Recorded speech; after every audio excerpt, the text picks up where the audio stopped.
পর্দার সামনে আইনের কড়া শাসনের আস্ফালন, আর পর্দার আড়ালে তীব্র ভয়ে পিছু হটের নতি শিকার ছাত্রদের অগ্নিগর্ভ আন্দোলনের মুখে পড়ে এভাবেই নিজেদের আসল রূপ প্রকাশ করল শুভেন্দু অধিকারী সরকার। নিট পরীক্ষার প্রশ্নপত্র ফাঁসের জেরে তৈরি হওয়া নজিরবিহীন ছাত্র বিক্ষোভের সামনে দাঁড়িয়ে ক্ষমতার দম্ভ বিসর্জন দিতে বাধ্য হয়েছেন মুখ্যমন্ত্রী শুভেন্দু অধিকারী। এতদিন পুলিশি বুট আর আইনি ক্ষমতার আস্ফালন দেখালেও শিক্ষার্থীদের ইস্পাত কঠিন প্রতিরোধের সামনে কার্যত হাঁটু গেড়ে বসেছে বর্তমান শাসক গোষ্ঠী।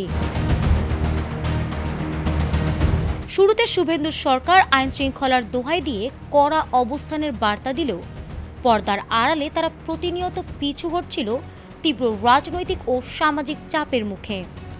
এই আন্দোলন কেবল সাধারণ শিক্ষার্থীদের গণ্ডিতেই সীমাবদ্ধ থাকেনি, বরং বিরোধী শিবিরের ঝানু রাজনীতিকরা প্রকাশ্য সমর্থনে রাজপথে নেমে আসায় তা এক পূর্ণাঙ্গ গণ অভ্যুত্থানের রূপ নেয়।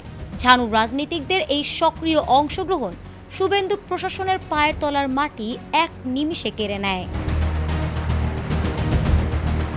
আন্দোলনকে নির্মমভাবে দমন এবং ছাত্রভঙ্গ করার হীন উদ্দেশ্যে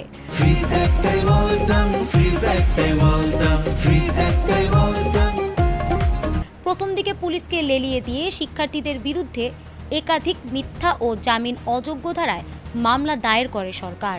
তবে এই দমন পীড়ন হিতে বিপরীত হয়ে মরণ ফাঁস হয়ে দাঁড়ায় সরকারের জন্যেই। দিল্লিতে নরেন্দ্র মোদীর গদি হারানোর ভয় এবং পশ্চিমবঙ্গে শুভেন্দুর মুখ্যমন্ত্রিত্বের গদি রক্ষায় তীব্র সংকট তৈরি হয়।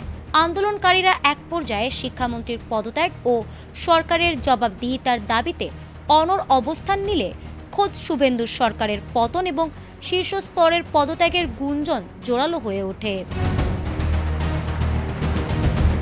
এই চরম রাজনৈতিক বিপর্যয় এবং গণ অসন্তোষ থেকে বাঁচতেই শেষ পর্যন্ত পিছু হটে সরকার।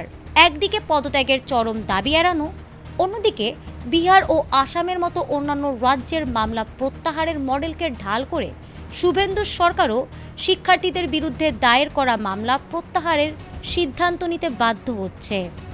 তবে আড়ালে মূল কারণ হল কোনো মতে নিজেদের ক্ষমতা টিকিয়ে রাখার মরণপণ চেষ্টা। দক্ষিণ এশিয়ার সাম্প্রতিক ভূ রাজনীতিও এই নতি শিকারের পেছনে সবচেয়ে বড় অনুঘটক হিসেবে কাজ করছে।